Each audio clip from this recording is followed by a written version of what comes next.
Everyone, તો આજનો video એવા સ્ટુડન્ટ માટે છે કે જે કોલેજના લાસ્ટ યરમાં છે એન્ડ જીપીએસસી ની પ્રિપેરેશન કરવા માંગે છે, પ્લસ એ જીપીએસસી ની સાથે સાથે કોન્સ્ટેબલની કે પીએસસી ની પણ પ્રિપેરેશન કરવા માંગે છે. તો એ લોકો માટે હજુ અત્યારે ઘણો બધો ટાઈમ છે જીપીએસસી ક્લાસ 1-2 ની એક્ઝામ માટે. તો એ સારી રીતે પોતાની જીપીએસસી ની એક્ઝામની તૈયારી પણ કરી શકે છે એન્ડ પીએસઆઈ અથવા કોન્સ્ટેબલની પણ પ્રિપેરેશન કરી શકે છે. તો આ બંને એક્ઝામની પ્રિપેરેશન કઈ રીતે સાથે કરવી કે જેથી આવનારા ટાઈમમાં તમે બંને ક્રેક કરી શકો સારી રીતે, તો હું આજે તમને થોડી ઘણી સ્ટ્રેટેજી બતાવીશ જેનાથી તમે તમારી એક્ઝામ ક્રેક કરી શકો છો. જો તમે ફર્સ્ટ ટાઈમ મારા ચેનલ ઉપર આવ્યા છો તો હું છું પ્રિયા એન્ડ હું હાલ અત્યારે ડીવાયએસઓ લીગલની મેન્સની પ્રિપેરેશન કરી રહી છું. તો મેં ઓલરેડી અકાઉન્ટ ઓફિસર છે, એસટીઆઈ છે એન્ડ ડીવાયએસઓ ની પ્રિલિમ ક્રેક કરેલી છે. તો મેં પણ મારી એક્ઝામના પ્રિપેરેશન ટાઈમે ઘણી બધી ભૂલો કરી હતી. પ્રિલિમ્સમાં પણ ઘણી બધી ભૂલો કરી હતી એન્ડ મેન્સમાં પણ ઘણી બધી ભૂલો કરી હતી. તો આ બધી ભૂલોમાંથી હું પણ ઘણું બધું શીખી છું એન્ડ એના લીધે મને સારું એવું સક્સેસ પણ મળ્યું છે એક્ઝામમાં. તો હું મારા આ એક્સપિરિયન્સથી હું તમારી સાથે શેર કરવા માંગુ છું કે તમે પણ તમારી એક્ઝામની પ્રિપેરેશન કઈ રીતે સારા ડાયરેક્શનમાં કરી શકો છો.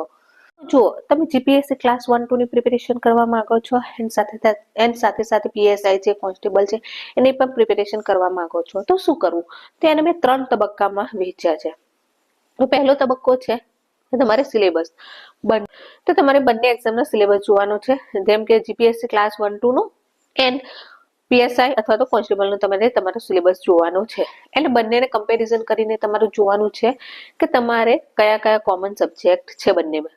તો સૌથી પહેલું છે કે ઇતિહાસ છે, ભૂગોળ છે, ઇકોનોમિક્સ છે, મેથ્સ એન્ડ રીઝનિંગ છે, કરંટ અફેર્સ છે. તો આ બધા એવા સબ્જેક્ટ છે કે તમારે કોમન જ બંનેમાં હોય છે, તો તમારે આ કોમન સબ્જેક્ટ જોવાના છે. બીજી વાત છે બુક લિસ્ટ. તો બુક લિસ્ટ માટે પણ મેં ઓલરેડી વિડીયો બનાવ્યો છે, જેમાં પીએસઆઈ કોન્સ્ટેબલની પણ મેં બુક લિસ્ટ તમને વિડીયોમાં મૂકી છે એન્ડ જીપીએસસી ની પણ બુક લિસ્ટ માટેનો મેં વિડીયો મૂક્યો છે. પણ હું તમને સજેસ્ટ કરીશ કે તમારી બુક લિસ્ટમાં જીપીએસસી ની બુક પ્રિફર કરવાની છે.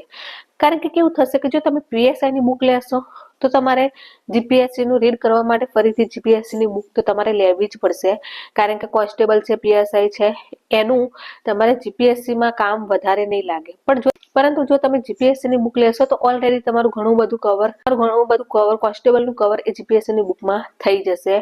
એટલા માટે તમારે ફક્ત જીપીએસસી ની બુક રીડ કરવાની છે. જો તમે જીપીએસસી ની બુક રીડ કરશો તો ઓલરેડી તમારા માટે પીએસઆઈ છે, કોન્સ્ટેબલ છે એ બધાની એક્ઝામ ક્રેક કરવી થોડી ઈઝી પડી જશે. એટલા માટે તમારે જીપીએસસી ની બુક લિસ્ટ જોવાની રહેશે.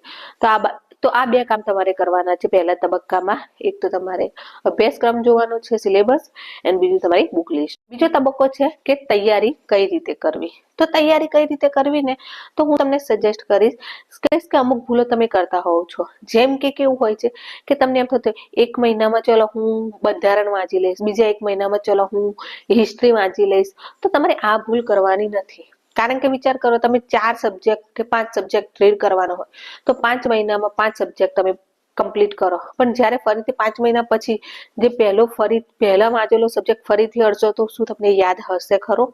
નહીં જ હોય, બિલકુલ નહીં હોય. તો તમારે એ ભૂલ નથી કરવાની. તો એના માટે મેં ઓલરેડી કઈ રીતે રીડ કરવું જોઈએ એના માટે મેં તમારી સાથે થોડી વસ્તુ શેર કરું છું, જોઈ શકો છો. તો આ છે 15 દિવસ માટેનું જે સ્ટડી માટેનું પ્લાન છે કે જેમાં 15 દિવસ માટે તમે 2 સબ્જેક્ટ લઈ શકો છો, બાકીના 15 દિવસ માટે બીજા 2 સબ્જેક્ટ લઈ શકો છો. તો આનાથી કેવું થશે કે તમારે એક મહિનામાં 4 સબ્જેક્ટ થતા રહેશે અને તમારું રિવિઝન પણ થતું રહેશે. તો આનાથી તમે ભૂલશો પણ નહીં અને આનાથી તમે બધા સબ્જેક્ટને સારી રીતે તૈયાર કરી શકશો. એન્ડ તમારે સબ્જેક્ટની તૈયારી કરતી વખતે ધ્યાનમાં રાખવાનું છે કે તમારે સિલેબસ પ્રમાણે તૈયારી થાય છે કે નહીં. ઘણા બધા કેવું કરે છે, બુકો તો વાંચે છે આખે પહેલે પન્નેથી લઈને છેલ્લે પન્ના સુધી, પણ એ નથી જોતા કે આ વસ્તુ સિલેબસમાં છે કે નહીં. સિલેબસમાં હોય છે, નથી હોતું, છતાં પણ એ વાંચવા જ કરે છે એન્ડ એમનું રિઝલ્ટ નેગેટિવ આવે છે. તો આપણે આ ભૂલ કરવાની નથી. જેટલું સિલેબસ છે એટલું જ વાંચવાનું, એનાથી વધારે વાંચવાની જરૂર નથી. તો જ તમને સક્સેસ મળશે. અને આને જ કહેવામાં આવે છે સ્માર્ટ વર્ક. હવે આ તો એવા સબ્જેક્ટ થયા છે કે જેમાં તમારે બંને જે જીપીએસસી એન્ડ કોન્સ્ટેબલ પીએસઆઈ ને જે કોમન સબ્જેક્ટ છે એના માટે. તો આ બીજો તબક્કો ફિનિશ થઈ ગયો કે તમારે જે કોમન સબ્જેક્ટ છે એને કઈ રીતે રીડ કરવાના છે. 15 દિવસનું તમારે પ્લાનિંગ બનાવવાનું છે એન્ડ એમાં પણ એ વસ્તુ લેવાની છે કે 2 સબ્જેક્ટ લેવાના છે તો એમાં એક સબ્જેક્ટ એવું લેવાનું જે તમને ગમે છે, બીજો સબ્જેક્ટ એવું લેવાનો છે જે તમને નથી ગમતો. એટલે બંનેનું તમે સારી રીતે કોમ્બિનેશન કરી શકો છો.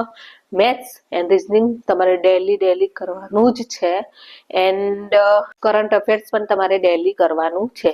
તો આ બધી વસ્તુ સાથે કરશો તો તમે સારી રીતે તમારી પ્રિપેરેશન કરી શકશો. હવે ત્રીજો તબક્કો સ્ટાર્ટ થાય છે, એ છે બાકી રહેલા સબ્જેક્ટ માટે. તો હવે તમે જે જીપીએસસી ના મોસ્ટલી તમારા જે સબ્જેક્ટ કોમન સબ્જેક્ટ છે એનાથી તમારું જીપીએસસી નું મોસ્ટલી સિલેબસ કવર થઈ જશે. કારણ કે તમારી એક્ઝામ માટે ઘણો બધો ટાઈમ છે, 5 થી 6 મહિના છે, તો આરામથી તમારું જે જીપીએસસી નો છે સિલેબસ કવર થઈ જશે એન્ડ પીએસઆઈ કે કોન્સ્ટેબલના જે કોમન સબ્જેક્ટ છે એનું પણ ઓલરેડી તમારી પ્રિપેરેશન થઈ ગયેલી હશે. તો હવે બાકી રહ્યા ગુજરાતી વ્યાકરણ છે, રનિંગ છે, તો તમારે એક્ઝામના 3 મહિના બાકી હોય ત્યારથી તમારે જે પીએસઆઈ કે કોન્સ્ટેબલની જે એક્ઝામ છે એમાં જે બાકી રહેલા જે ટોપિક છે એના માટે તૈયારી કરવાના છે. ધારો કે તમારે 3 મહિનામાં રનિંગ પણ કરવાનું છે, પ્લસ તમારે ગુજરાતી વ્યાકરણ પણ કરવાનું છે, થોડી રિટનની પ્રેક્ટિસ પણ કરવાની છે. તો આ બધી વસ્તુ છે એક્ઝામના 2 થી 3 મહિના બાકી હોય ત્યારે કરવાનું છે. એન્ડ તમારે જે પ્રીવિયસ યરના પીવાયક્યુ છે એ સોલ્વ કરવાના છે. પછી તમારે જીપીએસસી ના પણ પીવાયક્યુ સોલ્વ કરી શકો છો, પીએસઆઈ ના પણ પીવાયક્યુ સોલ્વ કરી શકો છો. તો આ રીતે બાકીના 2-3 મહિનામાં તમારે આ વસ્તુ કરવાની છે. તમારે અને એટલું કહીશ કે તમારે ટાઈમ વેસ્ટ કરવાની જરૂર નથી. તમે તમારું ટુ ડુ લિસ્ટ બનાવવાની જરૂર છે. ટુ ડુ લિસ્ટમાં તમારે ડેલી પ્લાન લખવાનો છે કે આજે મારે આટલું વસ્તુ ફિનિશ કરવાની છે. જો તમે તમારું ટુ ડુ લિસ્ટ પ્રમાણે તમારું કામ કરશો તો આરામથી તમે તમારું સિલેબસ કમ્પ્લીટ કરી શકશો.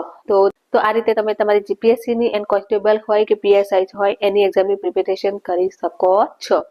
તો આવી ઘણી બધા હેલ્પફુલ વિડીયો મેં મારી ઓલરેડી ચેનલ પર ડિસ્કસ કર્યા છે. જો તમે ના જોયા હોય તો જરૂરથી જોઈ શકો છો. તો ચલો ફ્રેન્ડ, મળીએ નવા વિડીયો નવી એનર્જી સાથે. ત્યાં સુધી રાધે રાધે, જય શ્રી કૃષ્ણ, જય માતા.